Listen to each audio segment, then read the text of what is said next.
এমন একটি সময় ছিল যখন ভারত তার প্রধান শত্রু হিসাবে ধারণা করত পাকিস্তানকে, কিন্তু হঠাৎ করেই 2020 সালে সবকিছুই বদলে যায়। চীনের পিএলএ গলবান ঘাঁটিতে হামলা চালায় ভারতীয় সেনার উপর, আর ওই ঘটনাটি ভারতের চোখে আঙুল দিয়ে দেখিয়ে দিয়েছিল যে ভারতের আসল শত্রু কে।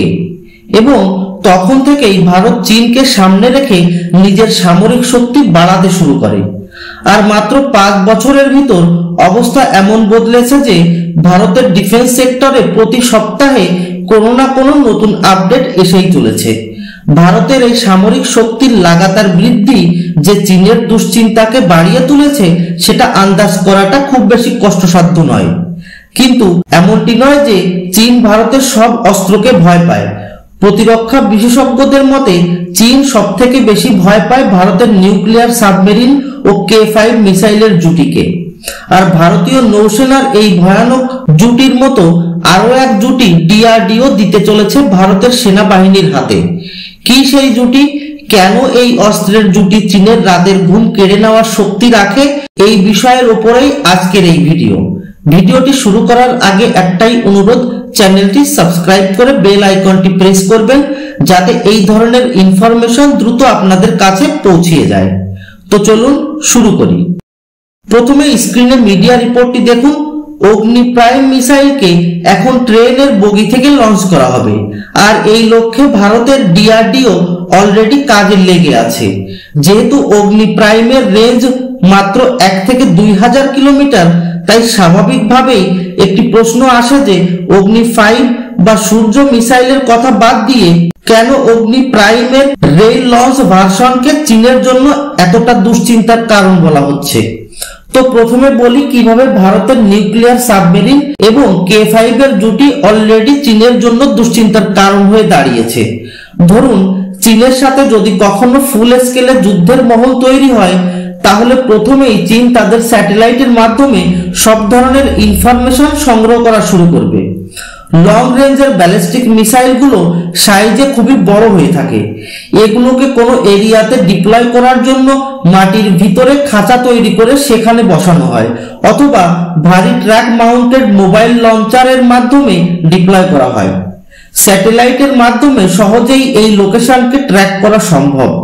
মিসাইলগুলোকে যখন এক স্থান থেকে অন্য স্থানে বিশাল সাইজের ট্রাকের মাধ্যমে বয়ে নিয়ে যাওয়া হয়, তখনও সেটা স্যাটেলাইটের নজরদারির ভিতরে চলে আসে।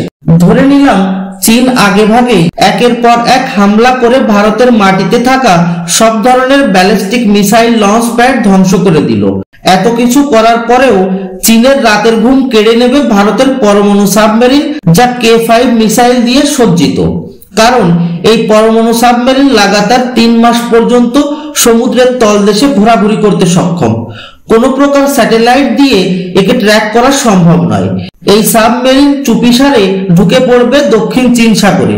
যেহেতু চীনের বেশিরভাগ জনসংখ্যা দক্ষিণ চীন সাগরের কূলবর্তী অংশে বসবাস করে, তাই দক্ষিণ চীন সাগর থেকে যদি এই K5 মিসাইল ছোড়া হয়, তাহলে চীনের বড় বড় সব শহর চলে আসবে এই মিসাইলের রেঞ্জের ভিতর। এখানে বলে রাখি, K5 মিসাইলের রেঞ্জ 5 থেকে 6000 কিলোমিটার। এই মিসাইলকে লঞ্চ করার জন্য ভারতের সাবমেরিনকে জলের উপরেও ওঠা লাগবে না। যদি ধরেও নেওয়া হয় যে এই মিসাইলকে লঞ্চ হওয়ার সাথে সাথে চীন ট্র্যাক করে নিয়েছে, তাও এর বিরুদ্ধে কোনো অ্যাকশন নেওয়ার আগেই K5 হিট করবে চীনের ভূখণ্ডে। অর্থাৎ এটা বলাই যায় যে K5 মিসাইল ঠিক কোন জায়গা থেকে ছোড়া হচ্ছে সেটা ট্র্যাক করা সম্ভব নয় বিধায় একে আটকানো অসম্ভব। আর ঠিক এই কারণেই চীনের দুশ্চিন্তার আরো এক কারণ হয়ে উঠতে চলেছে ভারতের অগ্নি প্রাইম মিসাইলের রেল ভার্সন। ভারতের ডিআরডিও অগ্নি প্রাইম মিসাইলকে সেট করতে চলেছে ট্রেনের বগির ভিতর, যেমনটি স্ক্রিনে দেখছেন। এর সবচেয়ে বড় সুবিধা হলো একে ট্র্যাক করা একেবারেই অসম্ভব। ভারতের এত বড় রেল নেটওয়ার্কে প্রতিদিন শত শত সংখ্যায় ট্রেন চলাচল করে। এইসব ট্রেনের মধ্যে কোন ট্রেনের কোন বগিতে মিসাইল লুকিয়ে রয়েছে তা জানাটা কখনোই সম্ভব নয়। অন্যদিকে বর্তমান সরকার ভারতের সীমান্ত এরিয়ায়, বিশেষ করে চীন সীমান্তে এবং পূর্বোত্তর প্রদেশগুলোতে রেল নেটওয়ার্কের জাল বিস্তার করে চলেছে তীব্র গতিতে। এই রেল নেটওয়ার্ক ব্যবহার করে ট্রেনের মাধ্যমে চীনের কাছাকাছি অগ্নি প্রাইম মিসাইলকে পৌঁছানোটা একেবারে সুগম এবং সুরক্ষিতও হবে, যেটা ভারী ট্র্যাকের মাধ্যমে করাটা কঠিন এবং অসুরক্ষিত হয়ে থাকে।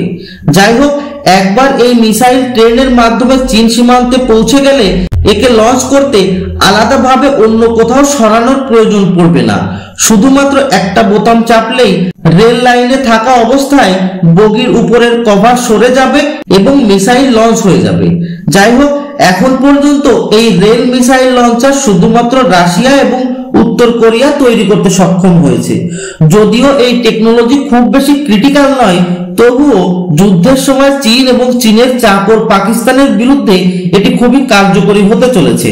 তবে পাকিস্তানকে টাইট করার জন্য ভারতের সামরিক শক্তির প্রয়োগ করা লাগবে না।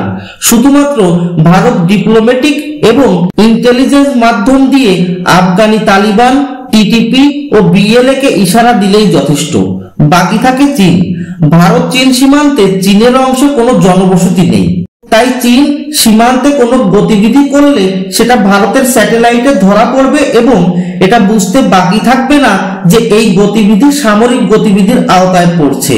সেক্ষেত্রে ভারত অতিরিক্ত সতর্কতা অবলম্বন করার সময় পাবে। অন্যদিকে ভারত চীন সীমান্তে ভারতের সাইডে প্রায় সীমান্ত পর্যন্ত অনেক জনবসতির বসবাস। তাই তো এই বিশাল সংখ্যার জনবসতির গতিবিধির আড়ালে ভারত যদি কোনো সামরিক গতিবিধি করেও সেটা চীন খুব বেশি বুঝে উঠতে পারবে না। তার উপর ভারতের এই নতুন জুটি অর্থাৎ ট্রেন এবং অগ্নি প্রাইম মিসাইলের জুটি চীনকে ভয়ানকভাবে ভাবিয়ে তুলবে। তাই তো এটা বলাটা ভুল হবে না যে নিউক্লিয়ার সাবমেরিন ও K5 মিসাইলের এই বিপদের কাউন্টার খুঁজে বের করার আগেই চীনের ওপর আরো এক ভয়ানক বিপদ এনে হাজির করল ভারত। ভারতের এই প্রেসার ট্যাকটিক চীনের উপর কতটা কার্যকরী হতে চলেছে কমেন্ট করে অবশ্যই জানাবেন। ধন্যবাদ। জয় হিন্দ।